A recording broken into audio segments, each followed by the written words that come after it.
Se você abre a sua Bíblia em Lucas capítulo 3. Lucas capítulo 3, verso 7 a 14. No qual iremos meditar hoje. Lucas capítulo 3, versículo 7 a 14.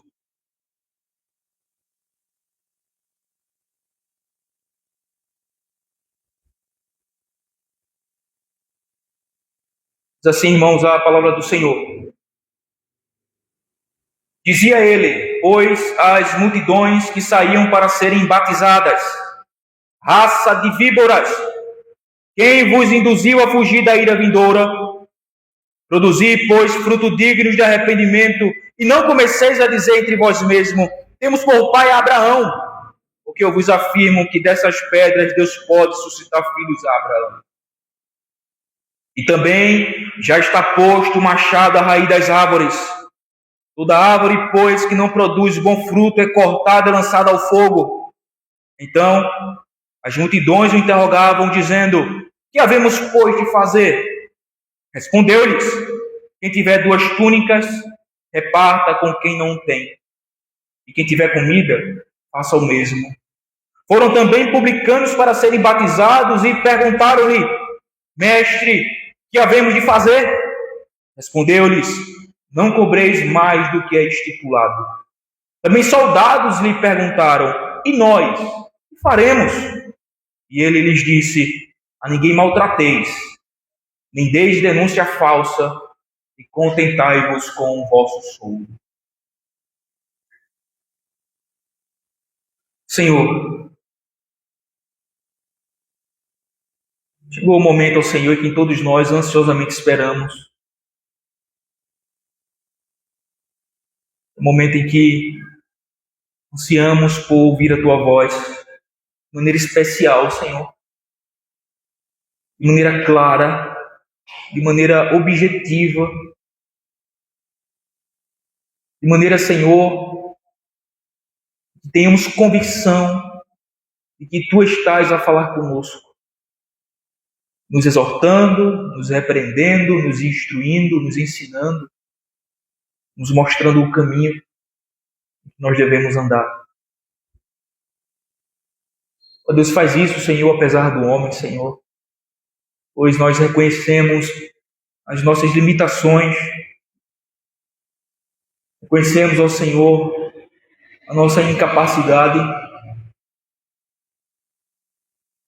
de lidar, Senhor, com a pregação, pois para mim é um milagre, Senhor, como que um mero mortal, cheio de pecados, de erros, de equívocos, pode pregar uma palavra que é perfeita. Como que um pecador que é errante, passivo de erro, pode pregar a Tua palavra que é inerrante.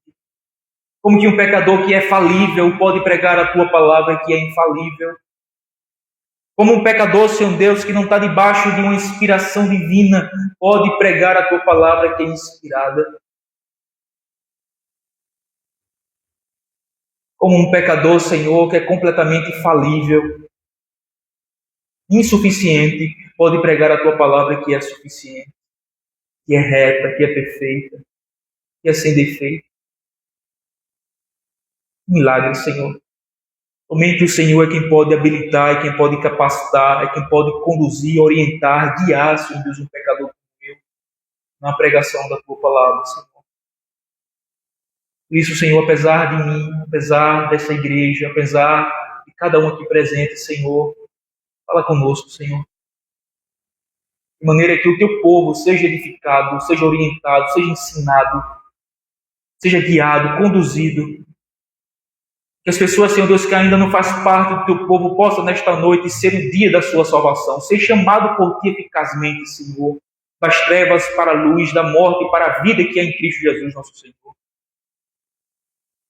Que pessoas possam nascer de novo, Senhor, neste lugar, nesta noite, desde a criança mais tenra em sua idade, até aquele mais avançado em idade, Senhor.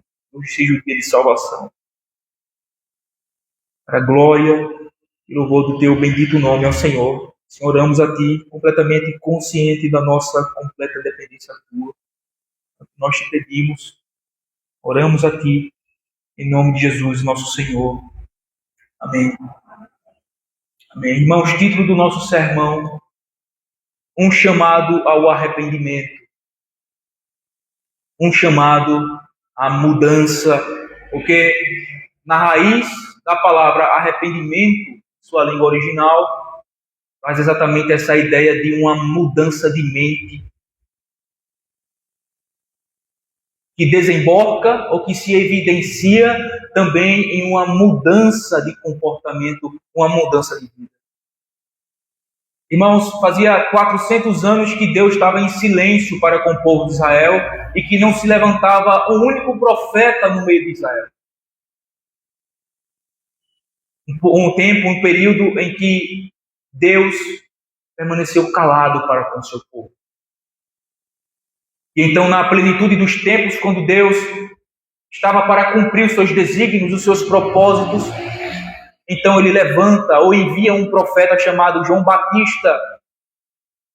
Profeta esse que é profetizado no Antigo Testamento, que seria o precursor, aquele que viria antes do Messias para preparar o caminho do Senhor, preparar a chegada do Salvador ao mundo. Isso fica muito claro aí no versículo 4 e 5 e 6, diz assim: conforme está escrito no livro do profeta Isaías. Aqui ele está citando Isaías 40, versículo 3 e 5. Voz do que clama no deserto, preparai o caminho do Senhor, endireitai as suas veredas, todo vale será aterrado e nivelado todos os montes e outeiros. Os caminhos tortuosos serão retificados e os escabrosos aplanados, e toda carne verá a salvação de Deus. João Batista foi um profeta que foi pré-anunciado pelos profetas lá no Antigo Testamento, no texto de Isaías 40. Aquele que veria antes do Messias, antes do Salvador, a fim de preparar o povo para receber o Messias prometido, aquele que salvaria o seu povo dos seus pecados. Agora, qual é a mensagem deste profeta?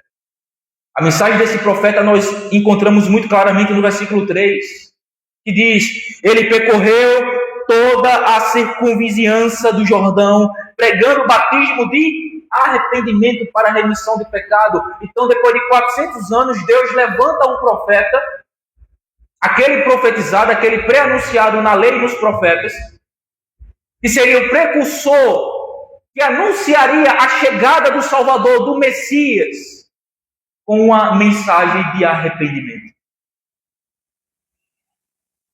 Uma mensagem de arrependimento, uma mensagem em que aqueles que recebessem-as prepararia a sua vida, o seu coração, para receber o Messias que estava já às portas. O Messias estava para se revelar à sociedade, ao povo de Israel, como sendo o Salvador do mundo, aquele que foi enviado por Deus para salvar o seu povo dos seus pecados. Agora, irmãos, ainda à guisa de introdução, precisamos entender claramente o que é arrependimento. Veja, não é difícil nós encontrarmos, tanto em igreja, quanto na rua, quando nós pregamos o Evangelho, visitantes, vídeo na internet, pessoas chorando diante da pregação da palavra.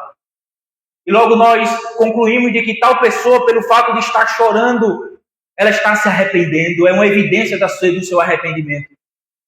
Quem nunca aqui já teve a experiência de ver uma pessoa conhecida que supostamente se converteu ao Senhor, se arrependeu dos seus pecados, creu em Cristo, fez parte de igreja e de repente agora está no mundo, abandonou a fé, está afastado. E a gente fica pensando, ora, parecia tão real e verdadeiro o arrependimento de tal pessoa. Houve lágrimas, houve choro, houve quebrantamento, mas rapidamente, já pouco tempo depois, tal pessoa continua exatamente na mesma vida, com o mesmo procedimento, com a mesma maneira de viver, e ficamos assim, nos perguntamos o porquê disso. E a resposta está aqui. É porque não houve um verdadeiro arrependimento. Porque, irmãos, um verdadeiro arrependimento não é evidenciado simplesmente quando alguém chora. Chorar, a gente pode chorar por qualquer coisa. Eu tenho certeza que as mulheres aqui, talvez alguns homens, já choraram quando viram algum filme, alguma novela, alguma cena que marcante, né? Que mexeu conosco, que tocou em nós, e choramos. Então devemos ter em mente muito claramente de que, embora um verdadeiro arrependimento possa haver um certo toque em nosso emocional que nos leva ao choro, mas não significa necessariamente de que todas as vezes que a pessoa chora quando ouve a palavra de Deus, ele de fato está se arrependendo. Porque arrependimento não é quando a pessoa chora. Arrependimento é quando a pessoa muda. Lembra? A palavra arrependimento, metanoia, no grego original, mudança de mente, mudança de consciência, mudança de raciocínio, que desemboca, consequentemente, em uma mudança de vida, em uma transformação de vida. É quando a pessoa está indo nesse caminho, se depara e é convencido de que ele está no caminho errado, então ele dá um giro de 180 graus e volta para outro caminho, completamente diferente. Então, arrependimento, irmãos, não é quando a pessoa chora, mas é quando a pessoa muda, e esse é o principal evidência de um verdadeiro arrependimento, ou uma das principais evidências de um verdadeiro arrependimento. A gente já estudou aqui outro momento, né, que envolve também confissão do pecado, abandono do pecado, mudança de vida, quebrantamento. É fato que o emocional também, somos atingidos em nosso emocional, mas não somente isso. Portanto, quero falar com vocês nesta noite a respeito exatamente desse tema, à luz desse texto do versículo 7 a 14. E a primeira coisa, irmãos, relacionada então ao arrependimento, que mostra a necessidade dele, é o fato da certeza de um dia chamado dia da ira de Deus. O dia do juízo de Deus. Isso está aí claramente no versículo 7. Dizia ele, olha a pregação dele. Ele está pregando sobre arrependimento. E olha a pregação dele. Dizia ele, pois, às multidões que saíam para serem batizadas, raça de víbora. Essa expressão aqui denota a natureza ou a condição daquelas pessoas que ouviam a sua pregação. Eram pessoas perversas. Pessoas que estavam no pecado. Pessoas que estavam na iniquidade. Pessoas que estavam na perversidade, na imoralidade. Uma vida completamente alheia a Deus. Quem vos induziu ou vos ensinou ou vos instruiu a fugir da ira vindoura?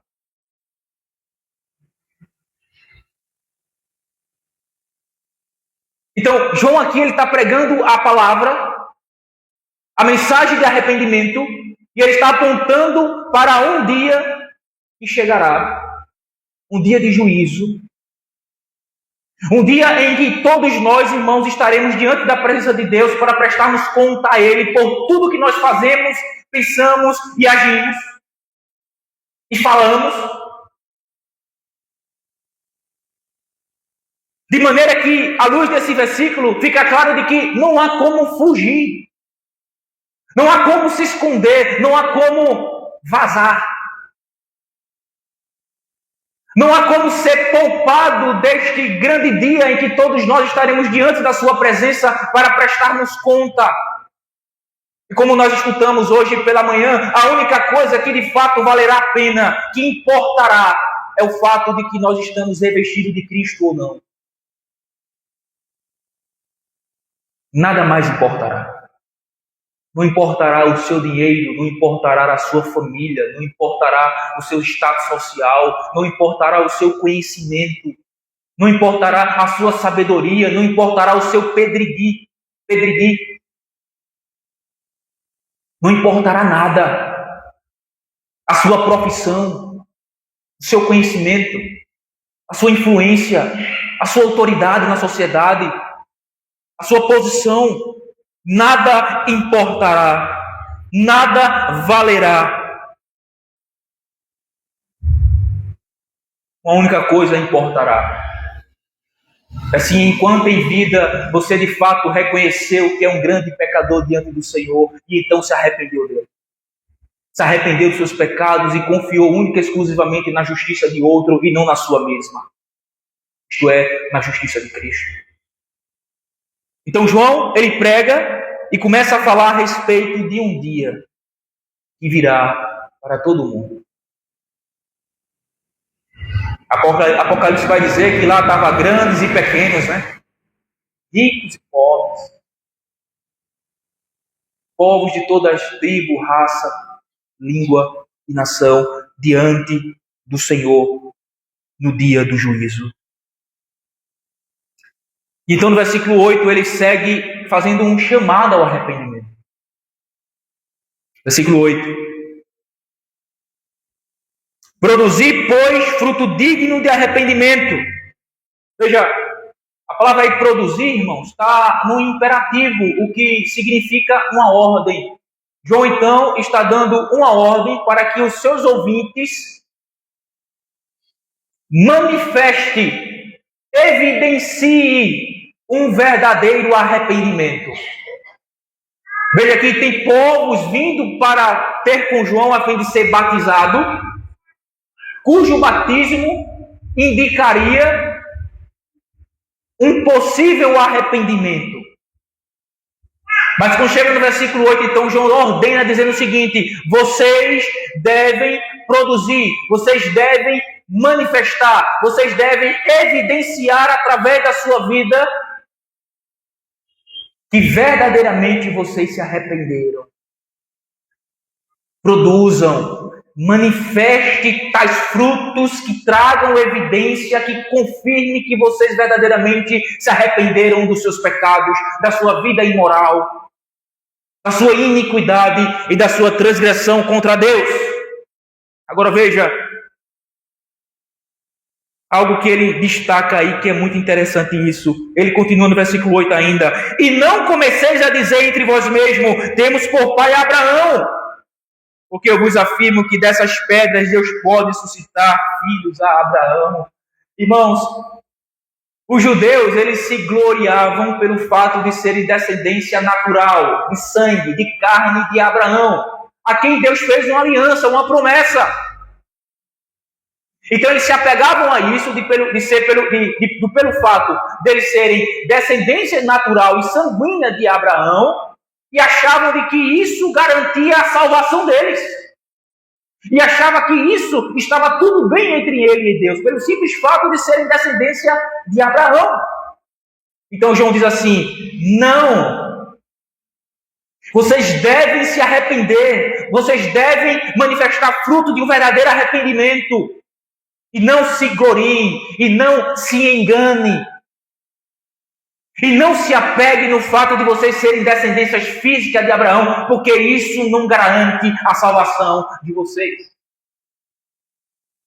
É que eu quero falar especificamente para os filhos de crente. Jovens,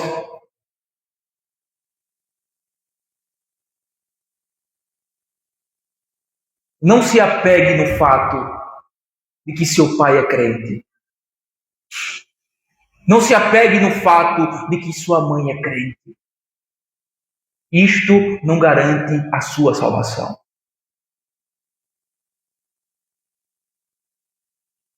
Isto não garante a sua salvação. Ah, meu pai é crente, minha mãe é crente, meu pai é pastor, meu tio é...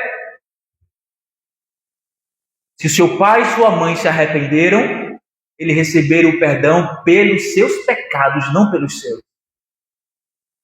Se seu pai e sua mãe creram em Cristo, eles foram justificados porque eles depositaram a sua confiança em Cristo, não você. Por isso, aponta para a necessidade independente, individual, de cada um se arrepender diante de Deus. Não se apegue nisto.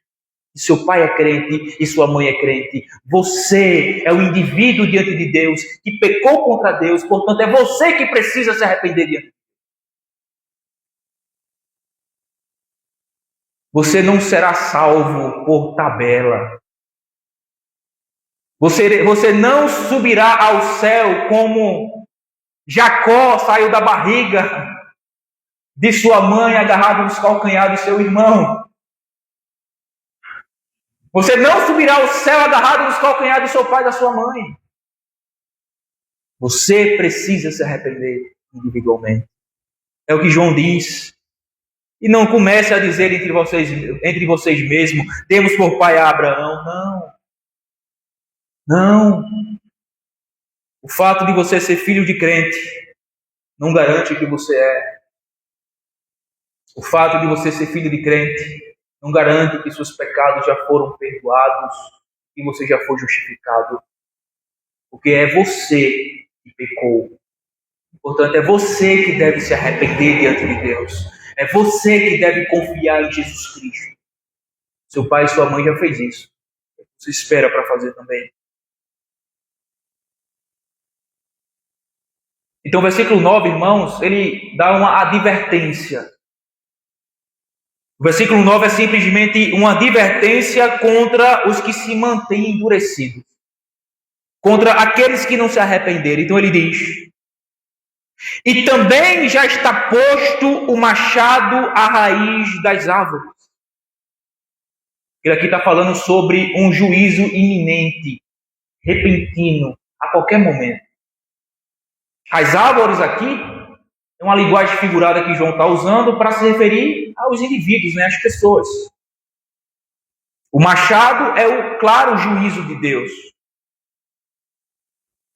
Então ele diz: toda árvore, pois, que não produz bom fruto aqui no texto, ele está se referindo ao arrependimento. Então todo indivíduo que não se arrepende, tal árvore é cortada e lançada ao fogo. Então, meus amigos, meus irmãos,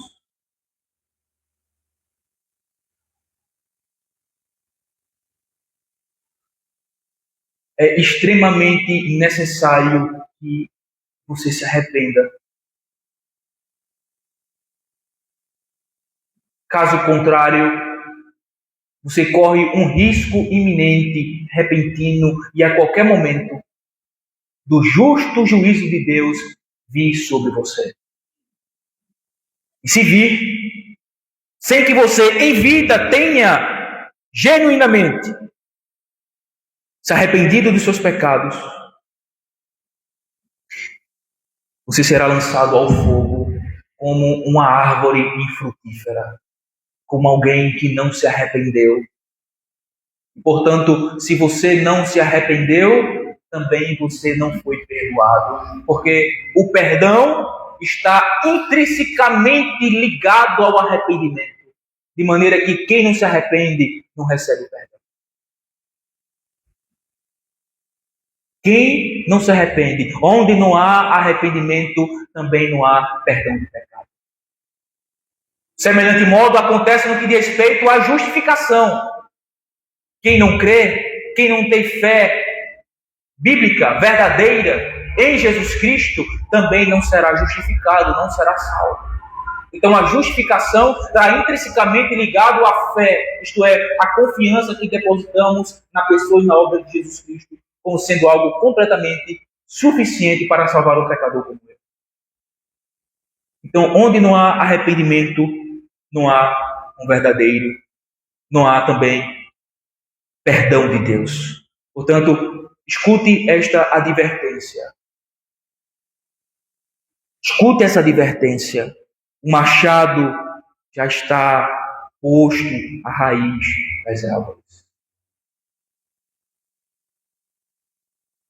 Toda árvore, pois, que não produz bom fruto, isto é, todo aquele que não se arrepende, que se mantém endurecido, que se mantém em seu pecado, que se mantém no estado de rebelião contra Deus, é cortado repentinamente e é lançado no fogo.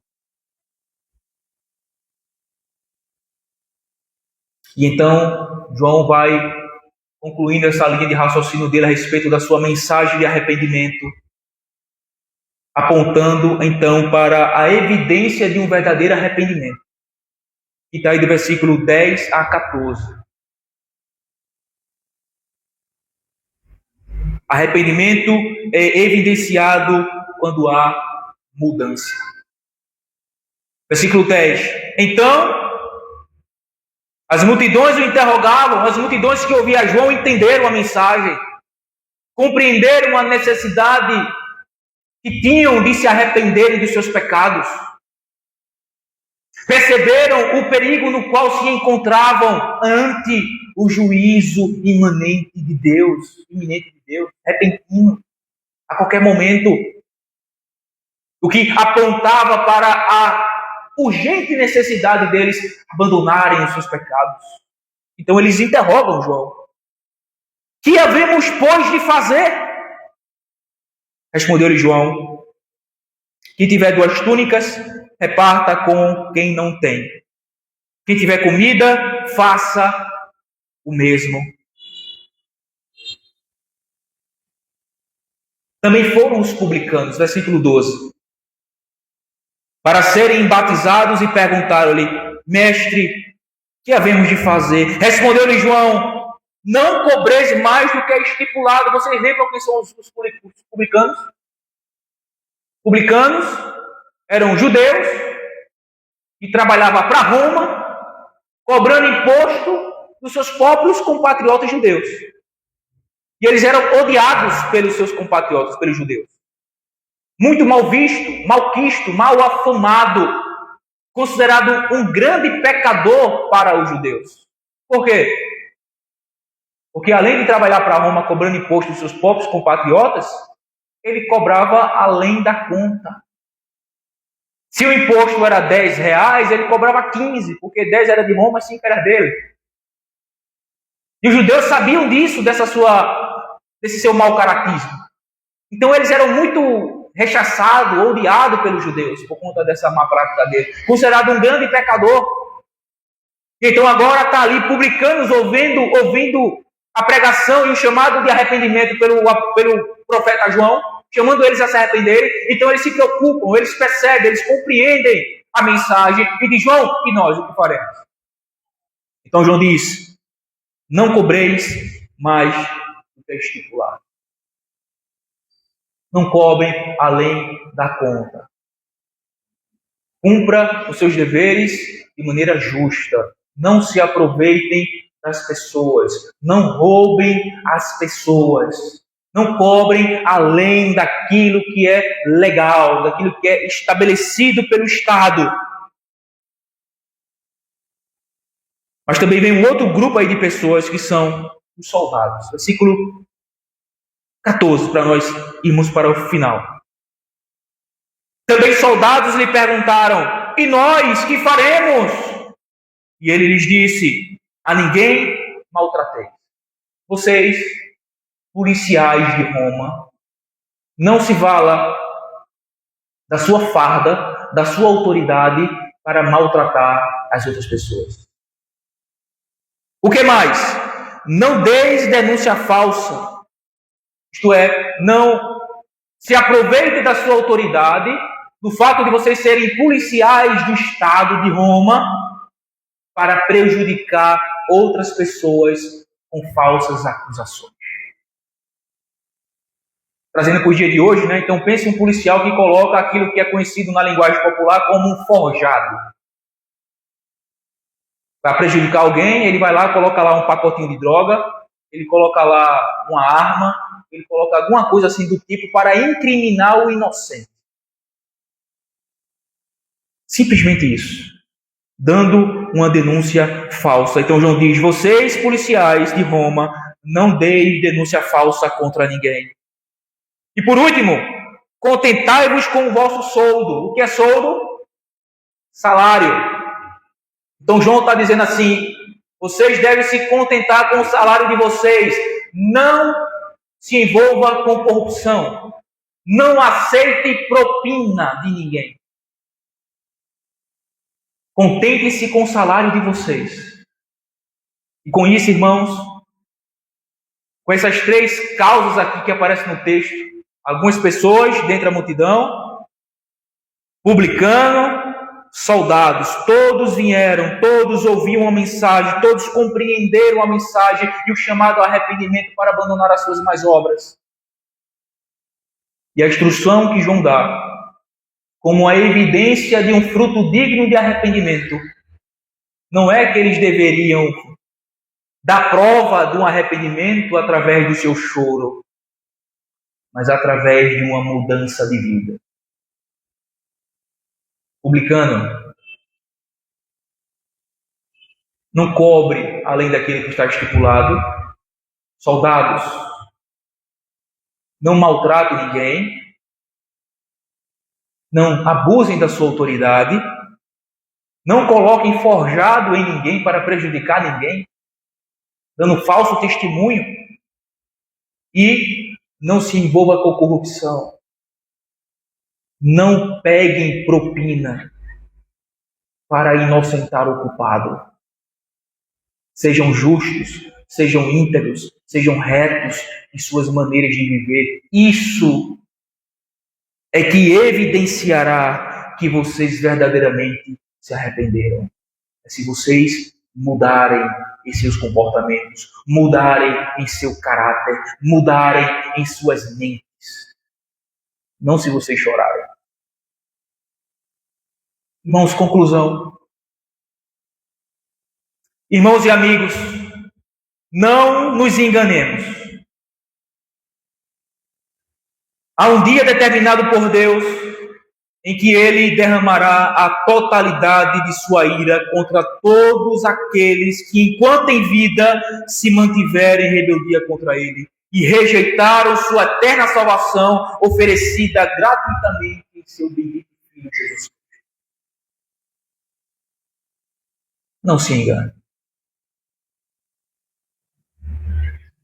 Não se mantenha endurecido em seu pecado. Abandone seu pecado. Não flerte com o pecado. Não brinque com o pecado. Não acaricie o seu pecado. Não alimente o seu pecado. Antes, arrependa-se. Antes que você seja arrancado pela raiz, pelo machado do juízo de Deus. Ele já está posto à raiz.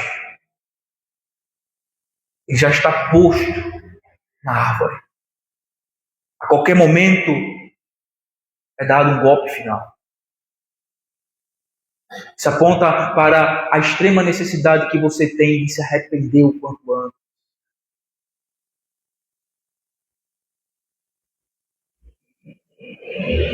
De abandonar o seu pecado, de mudar a sua mente, de arrepender-se e mudar a sua maneira de viver.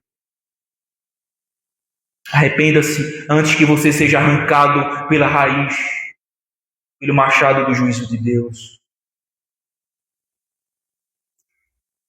Não diga que se arrependeu, se você continua praticando as mesmas coisas. Não diga isso.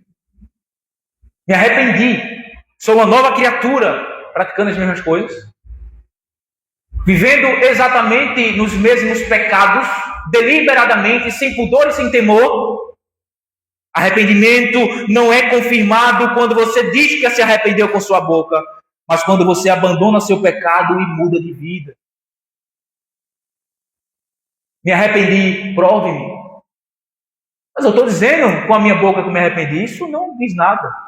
Não significa nada. Você tem que dar prova disto, que você se arrependeu com a sua vida. Com a transformação de vida, transformação de caráter, com o abandono do seu pecado. Com uma nova rota, uma nova maneira de viver. Um giro de 180 graus. Se arrependa.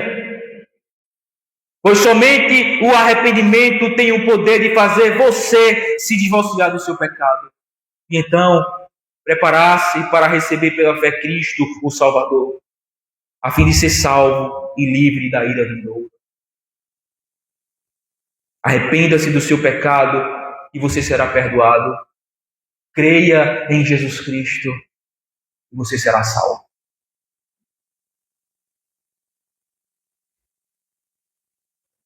Somente assim, meus irmãos. Somente assim, meus amigos que me ouvem. Somente cumprindo cabalmente esses dois pré-requisitos bíblicos, é que você poderá ser salvo. Quando você se arrepender, quando você crer em Jesus Cristo. Em Cristo nós encontramos isso. Em Jesus nós encontramos o perdão dos nossos pecados.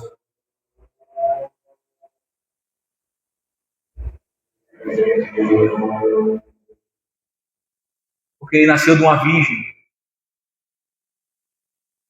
Ele viveu a vida perfeita como representante do seu povo. Mas no final da sua vida, ele foi pendurado numa cruz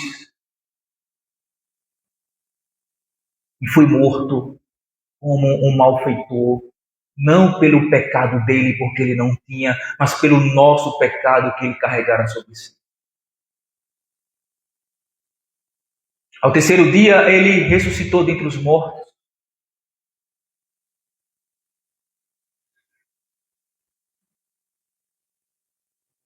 Que aponta e indica de que o Pai aceitou o sacrifício dele no lugar do seu povo.